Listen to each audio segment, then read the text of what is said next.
It's three guys who combined to play 15 seasons in the National Football League trenches. Well, two guys.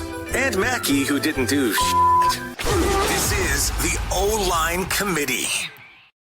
It's a dumb football questions edition of the O-Line Committee here. So this is our new format during the season. We're going to give you basically a part one, part two of the podcast. Jay's cracking an energy drink. Is it Liquid Death? Liquid Death. Liquid Death. Let's go. Do you crush that tall boy on your forehead when you're done? Former life. Surprised none of them. Former life. Oh, you're a father now and an agent. I'm a father now. Father, responsible. agent, responsible, not getting arrested before games, just being a responsible human. That's right. Ooh. I did see some major Bills Mafia jumping off like, I don't know, buses. Trailers, buses, dude. They're like back. Buses. Unbelievable. Like, you're just asking for shoulder and collarbone dislocations. They don't care. They are fucking loyal to the cause, and I love them for it. And I know we're going to talk about this later, but this cowboy, he's my favorite. I love Josh Allen. Josh Allen. I fucking love him, dude. He might be my number one quarterback right now just because he's like, fuck it, I'll do it myself. Fuck it. We will get there. We'll get to. So I'm going to throw out some dumb football questions to start, and then we'll get to the audience ones. You can always leave us your dumb football questions in the YouTube comment section. Click that like button and the subscribe button. O-Line Committee. We got 16 years of NFL trenches experience here too. We got some film breakdowns coming out, but we got to start here because the weekly PFF grades have just come out here. And so my first dumb football question to you is, I'm just going to go through the rankings real quick. We'll start I'll go 10 up to 1, and then I'll ask you a question about number 1. Number 10 for the week, Trevor Lawrence, tough loss on the road. Kyler Murray, tough loss on the road. Justin Fields, little debut with Pittsburgh. I know who's going to be one. Geno Smith, Anthony Richardson. What do you mean? I'm just reading names. Baker Mayfield, 4. That's pretty good. Derek Carr, 3rd. Patrick Mahomes, right where he belongs, number 2. And the number 1 highest graded quarterback in week 1, according to Pro Football Focus, a very well-respected football grading and scouting platform, I might add. Very respected. The worst. Sam Darnold. Sam Darnold, number 1 here, dominant performance. So, dumb football question number 1. Are we finally seeing the version of Sam Darnold that we all thought we were going to see 5 years ago? Okay, I'm going to take this first. And Mackey, I said this to you earlier, and I am not overreacting. Okay, I'm going to chill. This is week 1, but I'm going to say this, and this is a mean statement, and I know I'm going to get in trouble for saying it, but that's okay because I'm always in trouble. The Giants are so bad that they made the Vikings look good, okay? I'm just going to be honest with you. I'm just going to fucking shoot you straight. That is slanderous. It is. And I stand by my comments. I mean, honestly, we talked about the pick 6. Like, he's thrown more to the other team than anyone else. Did we think there was going to be much of a struggle going into the Giants stadium? Oh, by the way, they don't have Saquon. Like, I get it. They're a good team. I just don't think they're as good as everyone's saying they are right now. And yeah, the Giants defense isn't bad. I mean, you got Dexter Lawrence, you've got Kayvon. When the other team throws it to you and you run it back for a TD. I understand that, but Sam Darnold cooked. I'm not gonna. I cannot take it away from him. The kid cooked. He threw it on time. He threw it in rhythm. They have a better running back than they've had since Dalvin Cook left in Aaron Jones. Right? They have a very good offensive line. Which I love. Blake Brandel, I believe, was like the highest graded Vikings player. He was right? Like at the left guard position, you've got 2 stellar tackles. Like, the car is shiny and it runs well and it's got a lot of cool gadgets to it. I think Sam Darnold is talented enough to drive it. I just don't think he's talented enough to be a difference maker in it. Right? Like, he's talented enough to drive it and do all the things he needs to do. I don't know if he's talented enough to down the stretch when it's not a blowout loss and we need to operate a 2-minute drill with 45 seconds left and we need a field goal. Then I will be able to stamp and say, yes, he can do this. We didn't have to see any high-pressure situation for Sam Darnold this year. And I think that's always kind of been his issue is, does he have the talent? Of course he does. He was a top 5 pick. Like, the natural arm talent, everything is there. It's the difference between natural quarterback talent and elite quarterbacks is when nuts are on the line, games on the line, gotta have it moments, they show up. Yeah. That's kind of been Sam's kryptonite through his entire career, is that's not been him. So until those moments and those things happen, I will have to disagree with you, Mac. I don't think he's the savior that we all hope he's going to be in Minnesota. Thank you. We finally agree on this. God, now listen. Had it been J.J. McCarthy, I'd have been fucking all over it, wet and everything. Oh, man. Talk dirty to me, motherfucker. Oh yeah, I'm just with Jay. I'm just with Jay. Okay, I'm with Jay on this. I think there's enough pieces around to make it look pretty and sexy, but the minute you get punched in the mouth, I think everything's going to fall down on itself. And that's where I'm like, I'm not getting into this. Dude, I've had enough up and downs with week one. It's been insane that I can't go down this rabbit hole right now. I just can't, dude. I can't. You've been pretty emotional. You've already apologized to Gerard Mayo after one game. Like You're an emotional human being. You are an emotional human being this week. You beat the Bengals at home. I'm actually like, holy shit, that's really hard to do. But hold on the Darnold thing, like, and I agree. I mean, listen, it's 1 week. It was fun to see it for 1 week, and it was fun to validate. Yeah, there's more ways frisky to win than just paying the 14th best quarterback $40 million. Frisky and fun. It was a frisky and fun win. They're a frisky and fun team. We'll see when they play Frisky at home next weekend, San Francisco. We'll see. But I don't think people fully understand how bad the situation was with the Jets the first 2 years of Darnold's career. I mean, I was horrible. I was combing through Wikipedia. So bad. And we know how bad it was. Yeah. His rookie year in 2018. And people are, Darnold's a bust. Okay, well, so his head coach in 2018 was first time around Todd Bowles on the hot seat because he had already they won 4 games the prior year. Defensive guy on the hot seat. Don't have a whole lot of time to pour my energy into developing a quarterback on the other side. Offensive coordinator Jeremy Bates, who's been completely out of football since 2018. Makes sense. His top weapons were Robbie Chosen and Jermaine Kearse. That was before he was Robbie Chosen, too. That was Robbie Anderson. That was Robbie Anderson. That was before he was chosen. When he went to the Panthers. That didn't happen. Before that giant blow up Mackey, happened. all you had to say was he was with the Jets. And we would have been like, yeah, we know how fucking bad it's been.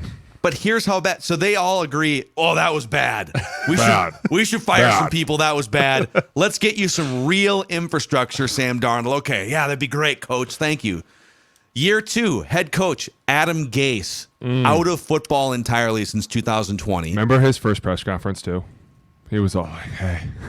He didn't blink for 45 How much minutes. Adderall can you take before you die was what he Googled after that press conference. Could you imagine Sam Darnold like, this is the guy leading me? This fucking guy? Hi, Sam, you want some Adderall? You got your TUE? I do.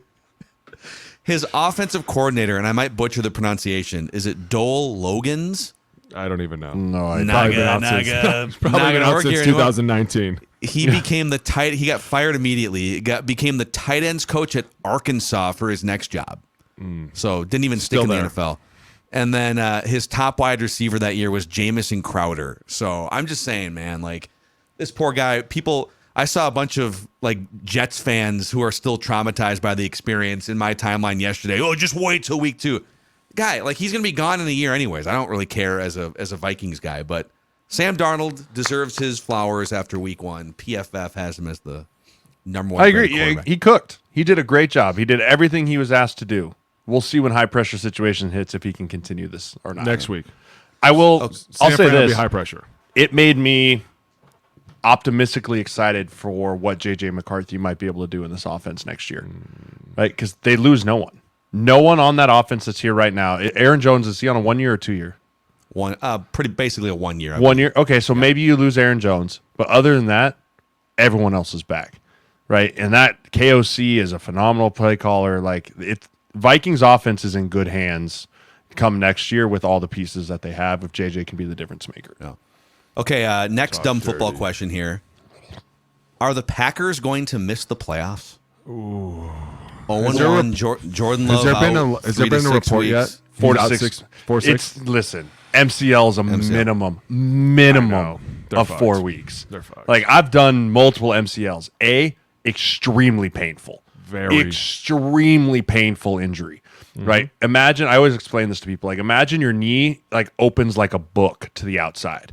Like when you swing your legs out of bed, like, so picture this, you're sitting on the edge, you're laying in bed and you're like, oh, I should get out of bed. And you swing your leg out, but nothing stops your leg from continuing to swing out on the bottom half. And it just opens like a book and then slams back shut. Extremely painful injury, which causes your quad to essentially shut down completely.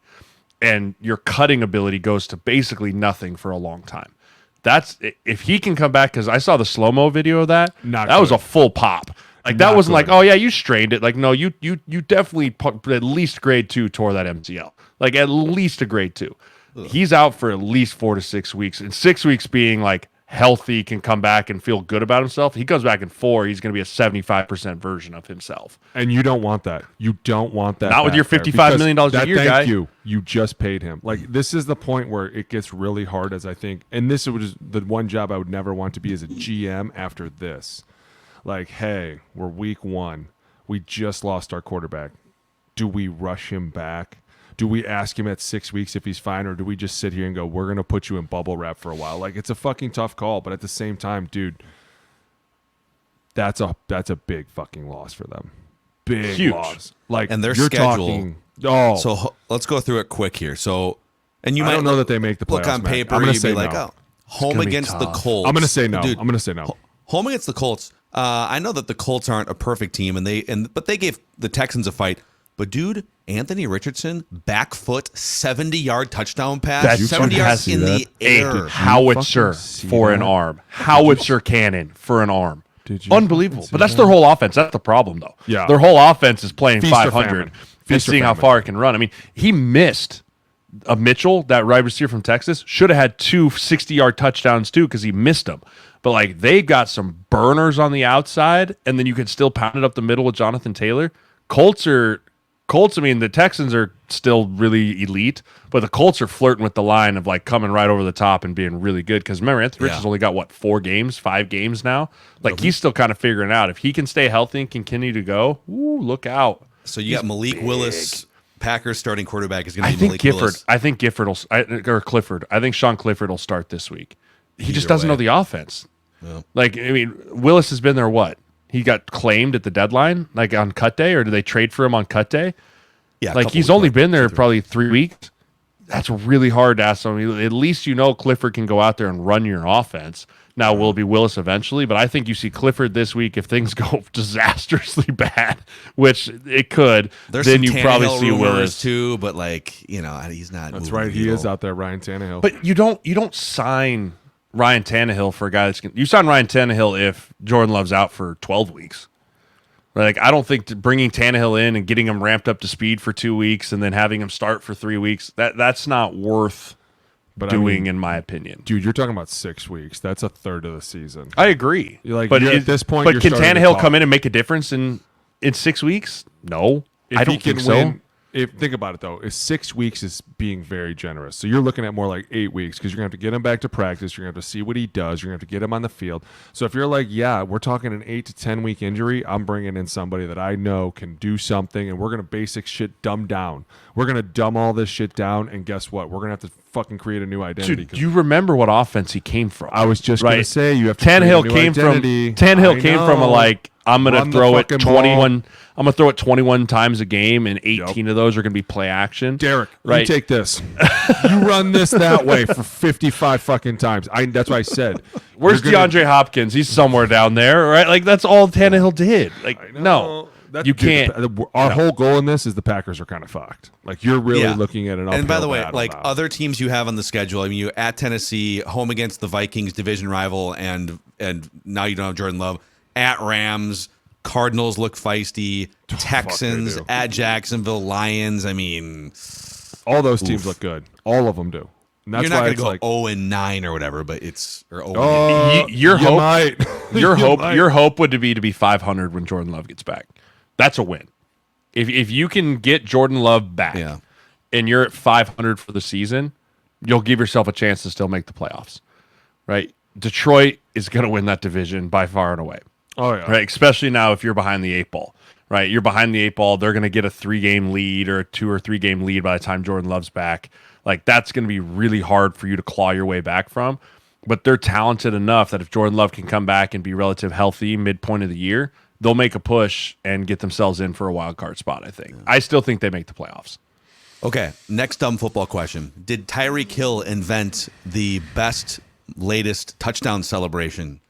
The hands behind the back, handcuff touchdown celebration. Did you see the video of him getting? I need the body cam footage. Man. I need the body cam footage. What happened? Somebody drove by as he was being put on the ground, and the cops were fucking giving it, manhandling him, giving it, like laying on him. So Calais Campbell gets out of his car to come over and like de-escalate. And of course, all the police see are like giant. Oh no, it's human. another He's 6'9", human coming over. He's 6'9". Dude, Calais is enormous. Huge. Hey guys, what's going on here? That's my friend. Stop right there. He kind of talks like this, so he'd probably be like, "Hey, that's Tyreek," and you're like, probably like, "Fuck, is this coming at me?" And he's got big, long arms, dude. They probably were like, "Fuck, this is the worst." But at the same time, like, I don't know what happened. Okay, that's why I don't want to comment on what happened until I see the cop body cam footage. Agreed. I want to see the cop body cam footage. I don't even know why he got pulled over. I'm just gonna say speeding. Reckless driving. Reckless drive. My guess is he's going like 70 and a 35. Like, that's kind of what you have to do to get pulled out of your car for speeding. Like, if they're going to try and arrest you for reckless driving, you have to be going like you are double the speed limit, dude. And he's a block away from the stadium. So, I mean, it probably was like speeding, weaving in and out of cars, like whatever. But regardless, the fact that that dude had a Scotty Scheffler moment and went from being arrested to scoring, basically saving that whole, because that game was going to be over if ETN doesn't fumble. If ETN doesn't fumble that ball in the end zone, like, they're going up 24-0.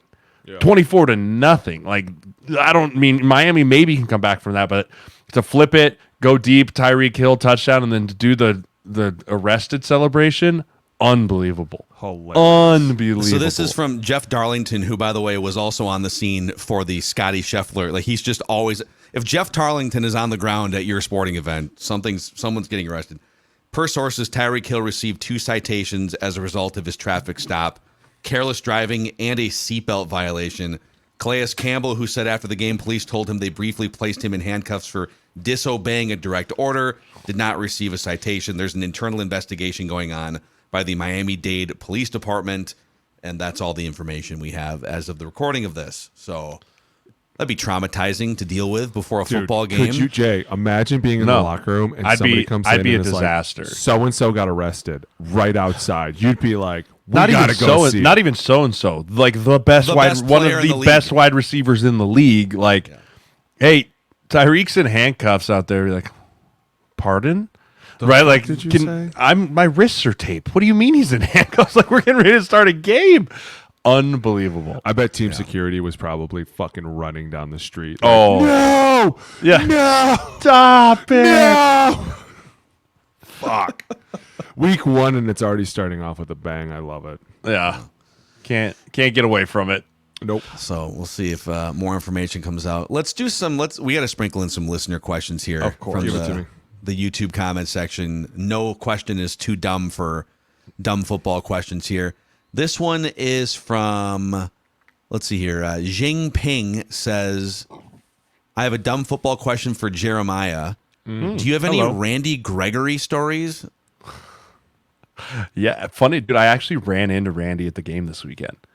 Like, randomly. I'm walking into the CU game at Nebraska this week, and all of a sudden he's like, I see someone walking towards me, and I was like, I think that and he's like, Sirles. I was like, holy shit, Randy, what's up, buddy? Gave me a huge hug. Like, I love Randy. But my favorite Randy Gregory story is, so he wasn't there coming into the 2011 season, I believe it was, maybe 2012, I can't remember. He wasn't there all summer. He wasn't there like in the spring or nothing. All of a sudden, this dude shows up to training camp day 1, and we're like, wow, that dude, he looks impressive, right? And so we get through it, and we're going, the first thing, we have 7-on-7, so we go right to 1-on-1s, right? I'm the starting left tackle at that point, and so he lines up across me. I'm like, all right, let's see what this guy's got, right? And I take 2 sets, and this dude ran around me like I was standing still. I mean, just so fast, just ran around me. And I like to the point where I just turned around and looked at my O-line coach, and I go, who the fuck is that? And my line coach goes, oh, that's Randy. He's going to be really helpful for us this year. He's going to kill you. Yeah. Like, I mean, he was so, and he's such a great guy. Like, I know, like, some of the media stuff, like, Randy is one of the best teammates I ever had. Like, by far and away, one of the best teammates. Like, one of those dudes that if you were getting in a fight, it didn't matter what for, Randy would have had your back. Like, Randy was there for you. Like, and we all rallied behind Randy. He had some issues going on where he had to put the weed stuff in the NFL, and, like, all of us supported him, everything we could for him. Like, Randy is a top-notch dude. I love that guy. I hope nothing but the best for him. I love that. I didn't ask him what's going on in Tampa, though. I didn't even want to broach that subject. No. I wasn't like, so... That was part of the question too. You going to season, or but I'm not doing that. That's not my. You do you, Randy. You do your thing. Hey, what is the vibe right now? You guys are big red. You there's guys a are lot of 2-0. hope. I feel like the biggest talker though is you got a quarterback who's cosplaying literally as Patrick Mahomes. Hey, I'm all right. He's with really it, man. good, but it's kind of weird. It's kind of weird, but at the same time, like, why not? Why not model yourself after the best? Why not try and be the best? Why not mimic the best? And what's crazy, he throws like him. Like, he legitimately moves and like around in the pocket and does everything like Mahomes, almost to the point where you're right. It is a little bit like down boy. But at the same time, we keep winning games. I'll call him Patrick. I don't give a shit. As long as we keep winning football games, I'll do whatever we have to do for that young man. You've practiced this speech for a long time. Like, you've been ready to just give it to everybody because Nebraska's just been shit for so long. Oh. You finally come out and beat CU, and here you are. Here you are, Big Ten. We're here.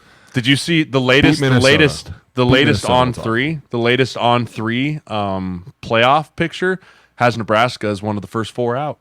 So I'm just saying. We're right there. I do think we'll be 7-0 heading into Columbus. I mean, you look at what. Scared. No, I don't. I'm not talking to you. I'm talking to Mackey. I'm sorry. You're talking to that I'm Big open Ten, for business, that side dude. of the Big Ten. Okay. My Gophers and my Notre Dame are both dead, so I'm open for a third team. Well, right I mean, now. you look. Convince me. So I know we're Huskerville here. You look at our schedule. We got Northern Iowa this week, right? So another cupcake game. You beat up on Northern Iowa. You go Illinois and Purdue, right? And so both those games are winnable. They're not Illinois beat powerhouses. Kansas. Illinois does Kansas. look good. I'm not saying that they're cupcakes by any means, but they're winnable. And then you have Rutgers, and then you head into the teeth of Columbus, and then you finish the year with Ohio State, Wisconsin, USC, UCLA, Iowa. Right, so that's a meat grinder of a November, right? Meat grinder of a November. But I really do feel like we have enough talent that we'll get to 6-1, 7-0 heading into Columbus, and that'll be a fun game. That'll be a really fun game because Ohio State looks really good. And think about how many ranked teams are. I mean, between LSU, Notre Dame goes down at home to Northern Illinois. The Huskies, baby. Florida State 0-2. Hey, don't sleep on Northern Illinois. We Does used to Florida fucking State play those guys? God. Does Florida State's coach make it the year? No. Does Norvell make it the year? I don't know, man. So you ready for? I heard this today. Shadur goes to the NFL next year. Prime says, "See you, Boulder," and takes his talents to FSU. I could see it 100%. I 100%. I think that is the path in which we are on now, right? Prime will be like, I tried. I tried to do it here. We just didn't have the resources. We didn't have the things we need to build the boys and what we needed.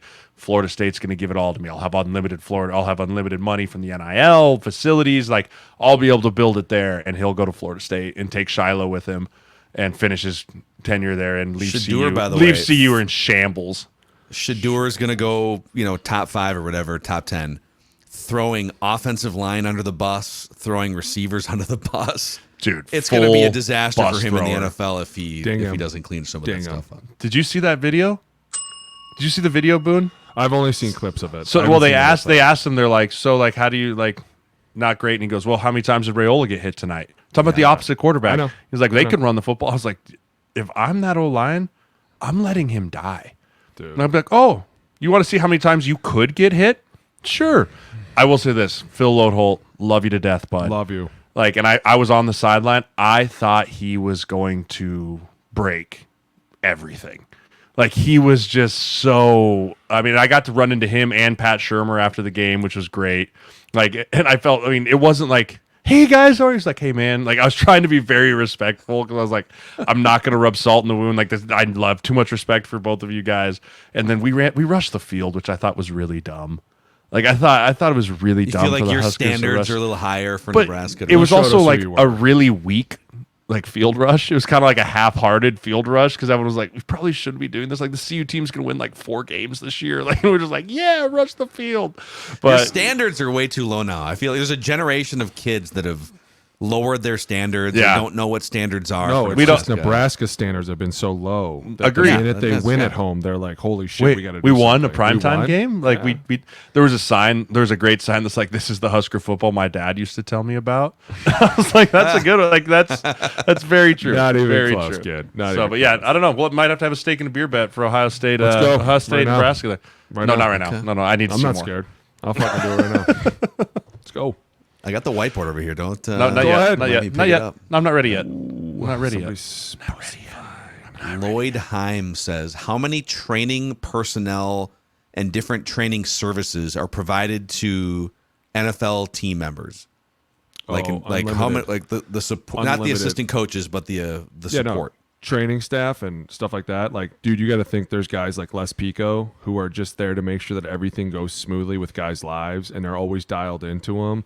You have therapists, psychologists, you have trainers, security. Dude, they have security for the security. I mean, I think one of the coolest things that the NFL offers is when you're done, they try to save you so much money. Like, they put money away for you. And that's one of the biggest services that nobody really knows about, because obviously there's so many guys that are broke and need help that when you leave the NFL, like every couple of years they'll call you and be like, oh, by the way, we're paying this out and you're owed this. And you're like, man, I didn't even know about that. And they're like, yeah, it's just here to protect you guys. And they've really stepped up their financials. Like, one of the biggest things that they're trying to push guys to do, and I'm really behind this, is how to work with their money. Like, they're constantly talking to them. They've gone at a different approach, because when I came in the league, it was like, hey, don't be stupid. And now it's like, okay, now we have to sit you down and we have to bring people in that we vetted and we trust, and we'll talk to you. And if you need more help, you can go to them. Dude, I remember in Frisco, one of the services that they provided was one of the guys had a baby that was colicky during the night. And so they called a night nurse over for him, because they were like, the mom's losing her mind. The dad can't fucking take it anymore. So they would like, dude, they will really do anything that you need. Like, they are, without a doubt, they will take care of you. But at the same time, you better be fucking producing, because that's one of the things where you start to feel like you're taking advantage of people when you're losing, and you have like them going at outrageous amounts of money on you on crazy things. Like, they do everything, dude. Like, think about it. When you get a concussion, they have you go see brain specialists. They have you go see neurologists. You have to go see people that bring you back to normal. Like, buildings that you drove to that you were like, I didn't even know this was fucking here. And just like walk into a dark room and there'd be like 12 doctors there. Like, hey, they called, sit down. You'd be like, I didn't even know this existed. You don't really realize until you're out of the NFL how good you have it. Oh, Right? Like, when it's all of a sudden it's like, oh, my knee hurts. I should probably go get that checked out. And they're like, well, you better go see your physician. And then your physician will make you schedule with an ortho. And then you call the ortho and they're like, well, we're 3 months booked out. And then maybe we can get you. And then we'll get you. And then we need you to get imaging. But that's 4 weeks booked out. And you're like, wait, I used to just be able to tell someone my knee hurt. And then they'd walk me into the back and I'd just sit down in front of 3 orthopedic guys. Like, it's not how this works anymore, right? Like, when you go to the real world, you realize how much the NFL took care of you. Oh, right? yeah. Like, it just, everything you needed was right there. And then you head out in the real world, you're like, oh, this TSA, this sucks. Like, I don't want, I know for a fact I don't have to put my seat back and my chair table down. Like, I know for a fact I don't. I've sat in these planes when they've been taking off and everything's been fine, right? Like, it's just, you get treated so differently. It was wonderful. And then, I mean, the facilities you get, in Buffalo, you should bring in acupuncturists and massage and MAT and red light. And you have everything at your disposal with most good organizations that you would ever need to win. For massages and like acupuncture, would you have to schedule in advance, or would you just walk in? Or like the team would always bring one in like twice a week, and it was always kind of seniority first, like starters, got first dibs at it, and then the older guys, and then it would trickle down. But most guys, like I always had my own off-site massage therapist and like ART guy. Like I kind of had my own team outside of the facility as well that was just more oriented towards me versus just kind of the like, we'll just file you through here and work on things, because it just felt better to have your own people. And then also those people aren't paid by the team, right? So like if you have something work, like you don't want them to know you're working on, because you might be like, the massage, like, man, my hamstring's really tight. And the next thing the trainer's like, hey, here's you got a tight hamstring. What's going on? You're like, gosh, damn it. Like, it's a little tight, right? Like, you just can't tell anyone. So you do have to kind of have your own personal team on top of that stuff, too. Hey, I will say the food. I tell my rookies every day, I go, listen, you guys are going to get there, and you're going to be mad. You're going to bitch. You're going to complain. You're going to fucking hate your life. Just know that you get 3 free meals a day, and they're paying you to come back. They're going to pay you to come back, and they're giving you fucking free food. Dude, there was one point in San Francisco, and I'm not going to name names, but like my wife would call me maybe in the afternoon. She'd be like, hey, the kids aren't feeling good or something. Like, any chance you could get them in to see the doctor today? And I'd be like, yeah, for sure. I just walk in the training room and go, hey, doctor going to be here today? Be like, yeah, I'm going to bring the kiddos through at the end. Is it cool if he talks to them? They'd be like, oh, yeah, for sure, dude. Right after practice, 2 little ones, just walk them right into the team room, sit them down. Doctors would be like, let's take a look here. What's wrong with the little boonies, huh? And dude, like, they always knew when kids were there, and they were like, we'll absolutely take a look at him. Like, they'd be like, he's not feeling good, I'll give him a prescription. Like, now it's like Jay said, you got to call, and they're like, well, the doctor's not free till next month. And you're like, can I just bring him to practice? Like, what is going on here? Can I just get a Z-Pack? Dude, I got a sinus infection. Listen, like, well, lady, you should probably come in. I'm like, just call the pharmacy and say Z-Pack, Sirles, and then I'll go pick it up. They're like, that's not how this works. That's not how the real world works. No, I know it is. I'm not stupid. I've talked to these doctors. They've told me behind the scenes. Like, it was hilarious because when they got after my knee, they prescribed me with Celebrex. And I go, listen, I don't do well with Celebrex. And they're like, who even knows that? I go, listen, I do really well with Indocin. Give me Indo. And they were like, who even asked for Indocin? What the fuck is wrong with you? I was like, oh, I know exactly what meds do. And they were like, well, we can't because the bone growth will be slowed by the Indo. And I was like, fuck. So I was like miserable on Celebrex the whole time. It's just that you find out a lot about yourself, and they keep you up to speed on everything. Dude, it's actually like when you leave, you become like a fucking master of your own body. Like, you're like, it's not a dull pain, it's a sharp pain. And it only happens when I flex. Like the doctors are like, tell me about it. And you're like, and they're like, oh, you, okay, well, you probably tore this. And you're like, yeah, that's what I said, you stupid That's idiot. what I said, yeah. I was fucking, I said that in the beginning. Like, I know my body really I totally, well. Dude, so with my shoulder surgery, the guy that did it, he played at Nebraska, but he also works out with us at our gym. Like, he's an ortho guy. You love your ortho group. And so, it's one of my favorite people. So I literally went up to him and I was like, Dane, my labrum is torn. My shoulder hurts. He's like, well, what'd you do? I was like, oh, it's been like this for a long time. He's like, well, we'll have to get a picture of it. I was like, my labrum is torn. I go like this, it pops out. I go like this, it slides that way. He's like, well, we'll get a picture of it. Sure enough, we get the picture. He's like, oh man, your shoulder's toast. That labrum's pretty much torn all the way around. I was like, I told you that was the problem. Just schedule the surgery. Like, I don't need to do this. First of like, all, trust me. Yeah. Trust me. I know what's wrong. Did you have to go in upside down? No, they did. They didn't let me get put completely under until they positioned me properly on the table, because they were like, we don't want to have to roll you around. So like, here, lay like this, and then they strapped you down, and then they're like, okay, night. They put you to sleep? Yeah. Are you serious? They made me get in there like this with my face this close to the fucking machine. They were like, 30 minutes, bud. You'll be right out. I swear to God. Oh, you're talking about the MRI? Yes. Oh, yeah, no. The MRI is terrible because you have to lay there like this. Yes, I know. That's there. awful. And I was like, please get me out. I was like pulling the button. They're like, you don't mean it. You don't mean it. I'm like squeezing the button like, please get me the fuck out of here. I'll never play football again. Dude, I swear. Fuck that. They have to come up with a better machine for shoulders. They have to. Well, don't they have now, like, if you have enough money, they have like full body. If you want to scan for like cancer or genetic mutations, what's that like full body scan thing now that I feel like there was one at celebrities are like endorsing it? We used to do it at Stanford. You'd lay down and the machine would go over you slowly, and it would like recalibrate your whole body and show you where there was issues and stuff. It was fucking insane. And then you start to get smart, and you're like, I don't want to do this. And they're like, why don't you want to do it? And you're like, I don't want to know. Hey, You don't need to want know. you to know. You don't And need to know. that's I when we know were what's like, wrong. Hey, I'm not stupid. I woke up this morning and fell out of bed. I get it. Yeah. But they would, and we were all like, don't get on there. Don't do it. I can Just don't tell fucking you do it. exactly what's wrong with my body. I don't need you to know. Like, I never wore. Hey, I also never wore the chip in the back of my neck because I was like, I don't need you to know when I'm slowing down. You'll figure it out. Like, fuck I mean, that. just listen to me walk down the stairs. You'll hear me coming. Click, clack, click, clack. Like, I can't sneak up on anybody. Hey, now I can. It is smooth. Dude, you need to send updated. I need an updated leg leg picture. selfie All right, picture all right, we can all put right. out. I On need one. Social. I'm I ready need for one. it. I'm ready for it. I'm You ready should for see. We closed the gap by 6 inches. It's incredible. There you go. Oh, All right, let's go, see it. dude. We gotta Hey, see last thing, just from me off of this is a great question by Lloyd Heim here. You mentioned how amazing the food is and how they just what a normal day in the NFL. It's like a Wednesday or a whatever. Here we go. Breakfast, lunch, dinner. What's being served? Check this out. When we got to Frisco, Harbaugh built this great cafe, and I mean, it was fucking insane. It was top notch.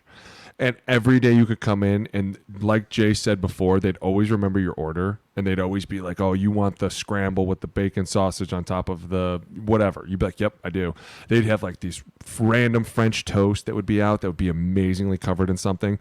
But the best was dinner. Because back then, Harbaugh was big on like, my boys want to eat, we feed them. And so 3 days a week, I'd eat a 3-pound tomahawk that was grilled. They'd keep it frozen, and they would grill it on each side for 2 minutes, and then they'd serve it to me. And it was that with rice all the time. But it was like, the problem was you never got sick of it because they were such amazing cooks. Like, you'd be like, spin it a different way for me, and they'd put Cajun seasoning on it. Or you'd be like, spin it another way, and they'd put some garlic shit on it with some blue cheese. And you'd be like, no matter what you did, they were just... But then you think about that, and I know at times it sounds really spoiled, but it's like you're asking guys to go out and fuck their bodies up and kill themselves. The least you can do is feed them good food, because when I first got there, we ate out of a fucking truck, and you could tell the performance was like what it was. If everything is greasy and bullshit, you're just going to play like shit. Like, eventually nutrition is a huge part of this, and that's what Harbaugh was like. We got to eat better. They were big on like, Guy Fieri would come in and grill for us, and we'd fucking mess with him and talk to him. He was a big fan. This was back when we were rolling. And then we would do a luau every Friday, and they'd get the Samoans to go put the pig in the ground all day, and then we'd come out of practice and just fucking mess this food up. And like, Jim was big on like, take some for the wife, take some for the kids. Everybody's got to eat. And so it was like this. I mean, that's why I tell the rookies, like, you're never going to get it better than this. They're going to feed you as much as you want. You can do whatever the fuck you want. it better No than us. fucking body, baby. Like, dude, you 12 would be wins. a who's 12 who. wins minimum. I'm at 12 wins now. I swear to God. Dude, for 12 wins and fucking 3 tomahawks a week, I will do it. Absolutely. Like, that's why we were all like, I'm in. I'm all in. It was amazing. Yeah, I mean, breakfast for me was Bill of the Buffalo Bills. His name was Bill. Like, I got there week 3. By week 4, he knew my name and he knew my breakfast order. And I would walk in, I'd go grab a cup of coffee. I'd go, morning, Bill. And he'd go, coming right up. And he'd bring out my scrambled eggs with bacon and sausage with a bagel. Like, he just knew, right? And then for lunch, it was always a rotating door of chicken and rice. But like Boone said, it's not just like, oh, grilled chicken, right? It was like Caribbean jerk chicken. And then one weekend it would be like a different type of garlic rosemary chicken, and there was always a beef option. Chicken there was wings. There's chicken wings. There was always a pasta. There was always a pasta option, right? Like, they know to take care of you and to feed you, because as most elite athletes, like, food is our comfort, right? Like, we love food, like, especially the fat kids, right? Like, we're all about it. And so, like, to know that, like, if it's tough and it's rough, like, even Zimmer knew. Like, when we won football games, he would give us Pancake House breakfast sandwiches. Yeah, like, he even knew that was like, feed the kids, they'll be happy. And it's like, oh, you lost, no breakfast sandwiches for you, right? You'd be like, damn it, I really wanted my breakfast sandwiches. Asshole. Yeah. But I will say, last kind of funny story on this. Zimmer always used to cater in food for us on Fridays. Yep. Right? Like, we'd always get it catered in. But the rule was, if we won, we couldn't change the meal. So in 2017, we got Chinese food like 9 weeks in a row, right? Because we went on that big winning streak, and I promise you, like, we all lost. I can't remember what game we lost. We lost a game later in the season, And we were upset that we lost, but all of us were like, oh my God, thank God. We don't have to eat Chinese food on Friday anymore. Like, we were like, oh, we could change the meal. Like, because it got to the point where we're like, dude, I can't eat another sesame chicken and wonton, dude. Like, I can't do it. But, like, we couldn't change the meal. Like, you couldn't change it. It was tradition, right? And so when we finally lost, it was like everyone in the locker was like, oh, that sucked. It's like, dude, new meal on Friday. Yes. You guys are like, we got to throw this game. We can't. Yeah, dude, boys, I can't do Mr. Hooey's chicken again. I can't do another one. General So's is not going down this week, guys. Not happening. Chicken fried rice, I'm done. Oh, man. Hey, keep the dumb football questions coming. Hit us up in the YouTube comment section. And if you haven't already, maybe you're new to the O-line committee, click that like button, that subscribe button on the YouTube channel. And then on the audio side, Apple and Spotify, if you could give us a 5-star rating and a positive review, it helps us keep growing the show here, boys. Week 1 in the books, part 1, part 2, dumb football questions. We got some film breakdowns later on in the week here. So. Can't wait. Oh, it's good to have Week 1's here. Back. In the thick of it, baby. Wait till tonight, Jay. Hope your Jets. Jets, Jets. Hope they hang against my fellow friends. Someone is undefeated in the picks. Just going to say. Yeah, and someone's about to go down in the fucking picks and join us. Mackey, what are you? I'm 2-1. I'm 2-1. 2-1. Yeah, well, guess what? We're all walking out of here 3-1 this week. 3-1. Ain't no 4-0, babies. Get away from Bosa first. See you guys.